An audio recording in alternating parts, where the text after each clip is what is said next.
السلام عليكم ورحمة الله وبركاته. الشمع أركفوني جرتو أمتك أشتي أكم جرتان فيا كيسني نجني كيسن بدادا جرتو جباتو الحمد لله رب العالمين أنس نجر جدات ربي وردفتو تكو جلدمتو تافي كوجمتو تا دين كيسيفتو تكو هندي كيسني يو أكم جرتا فيا كيسني هردفتو تكو يروكم يو سينجال تيفتشون دقت لوكالتو مالفات خبجماتي نينجدا Kafaya arga dada video kiya like gochuudhaan commenti jalatti siyaada sitti dhagame barreessuudhaan nabira dhaabbachaa jirtanii ammallee jajjabinni keessan itti hafuuf isiniin jedha.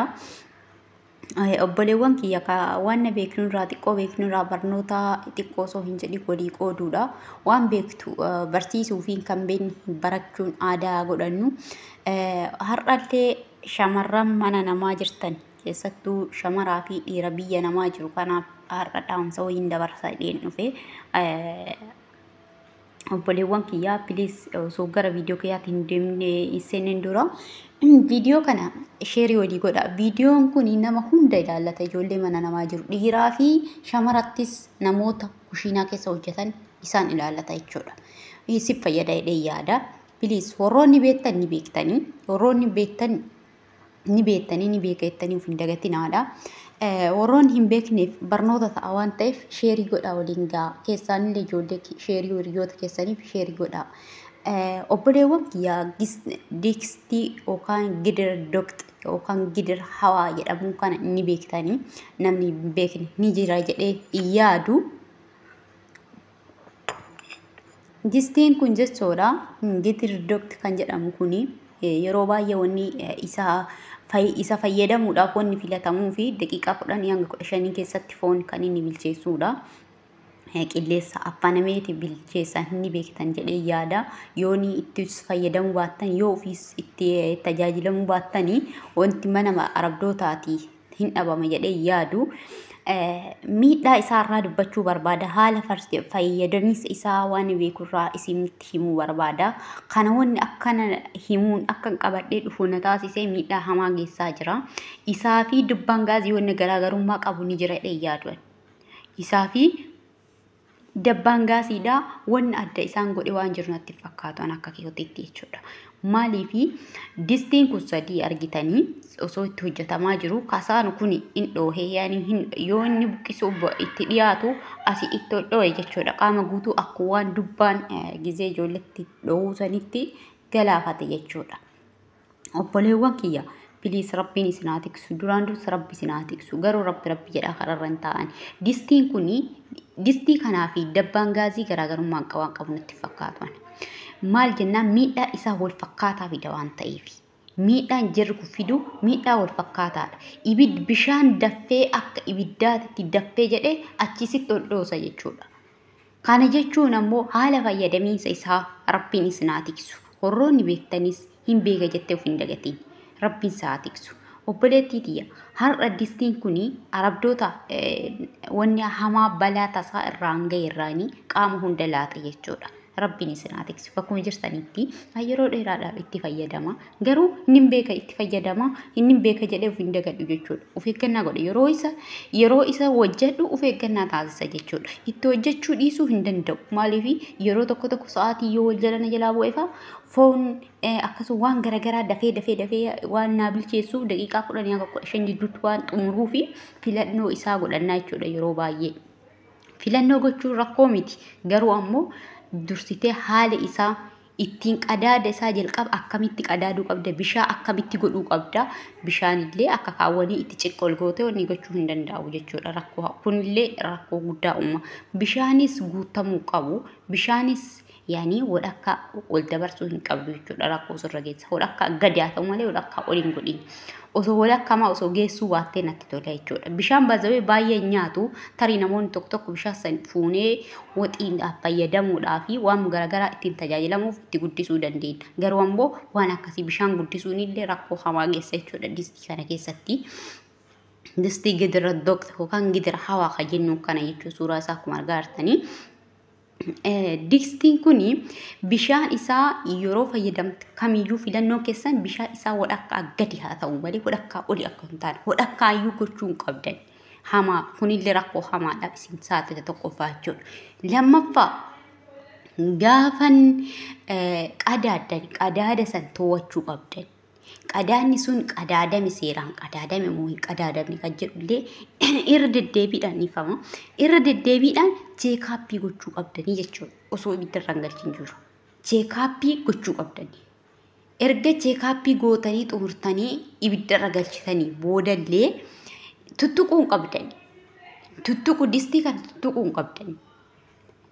Yoon distii kan nyaanni isaa kan bilchaatee ni laala jettee kan wanni jettu taate jalqabaa ibidda isaa gaazii isaa dhaamsi.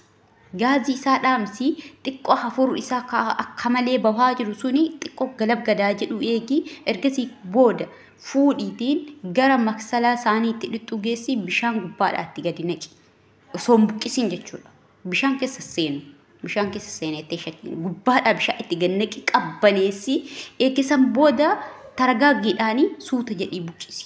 Akkasitti haala kanaan buqqisi malee zim jetteetuma ibiddarra tokko amma zim jedhaniituma isaa hawaasa ibiddarra buqqista taanaan isaa hawaa miti. Isaa akkasitti sagalee akka malee baasaa jiru sanii miti.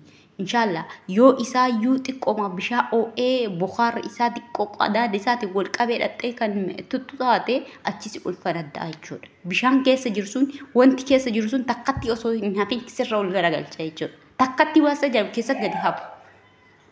Yeroo afuufamee darbamu rabbiin isinaatiis obboleessa kiyya obboleettii kiyya obboleessa kiyya. Ijoolleen dhiiraa biyya badoo dalatan biyya namaa keessa kushiinaa dalatanii illee baay'ee fayyadamtanii rabbiin isinaa tiksu.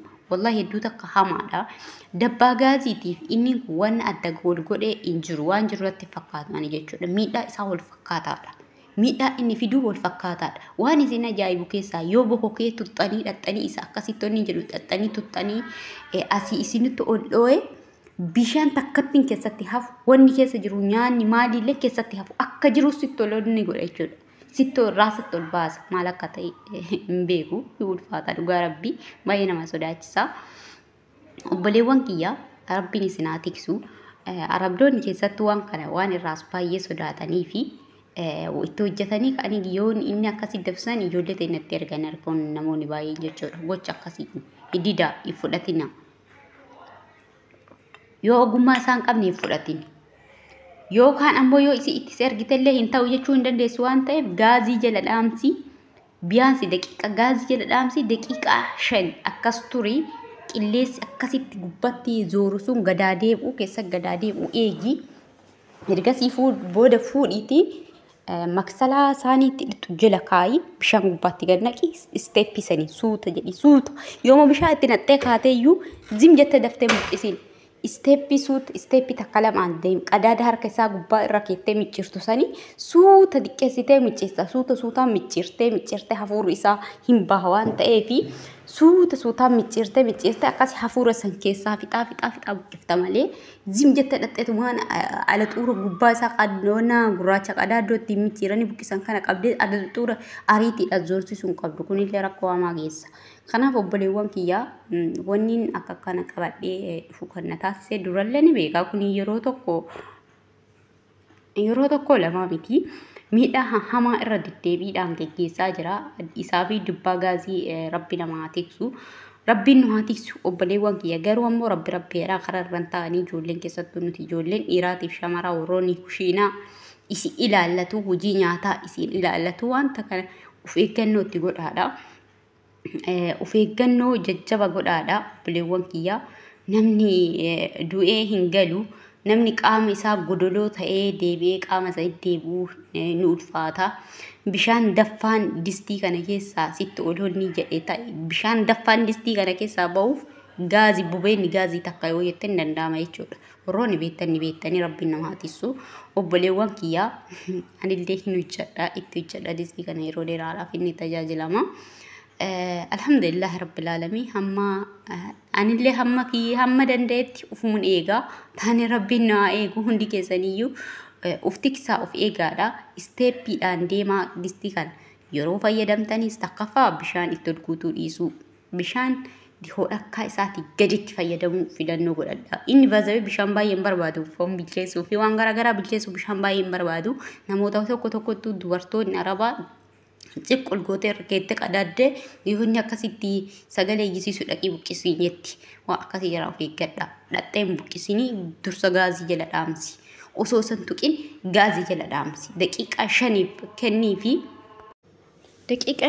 kennii fi ergasii ka'ii achi ka'iitiin buqqisii obboleettii tiyya dhiifama rabbiin isinaati kisuu obboleessa kiyyeessa obboleettii tiyyas wallaahi hedduudha waan hamaadha akkuma isiniin jedhe isaa fi dabbaan gaazii haalli miidhaa isaan qaama namaarraan geessanitti tokkocha wanta adda isaan godhe hin jiru.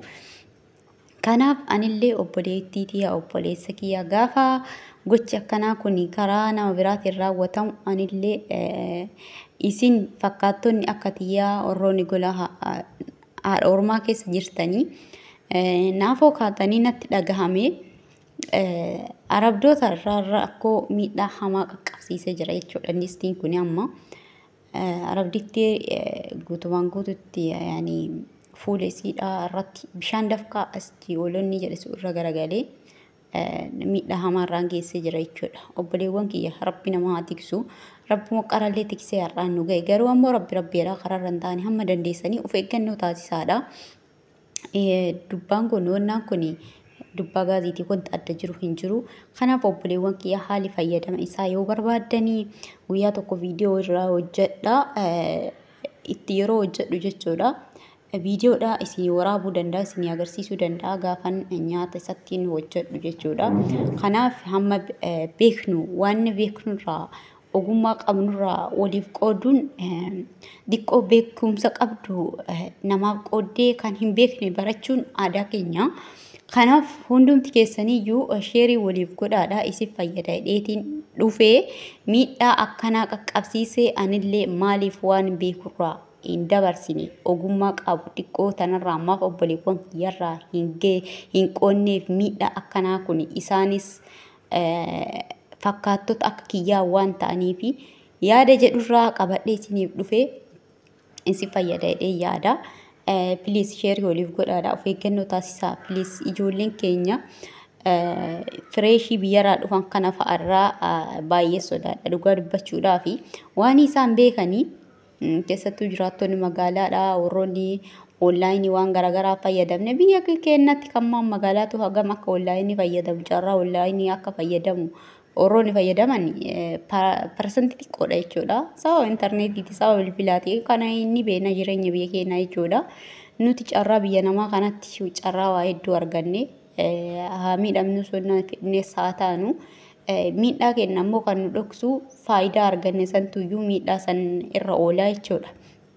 Kanaaf obboleewwan kiyyaa waan beektanii ijoollee fireeshii biyyaa dhuftu keessattuyyuu fireeshii biyyaa dhuftu yoo carraa argattanii namni isinitti dhiyaate haala distii kanaa pilis haala gaaziidha hamma dandeessaniin barsiisuu yaalaa agarsiisuu yaalaa isin jechuun jaaladha. Akkasumas oroon obboleewwan biyyarraa qabda waa akkanaa kanniini suuta jedha tasgabbiidhaan akkaan hubannoo kennaafi walumaa galatti foormeeshinii waan kanaa hubannoo waan kanaa kennaafi isin jechuu barbaada.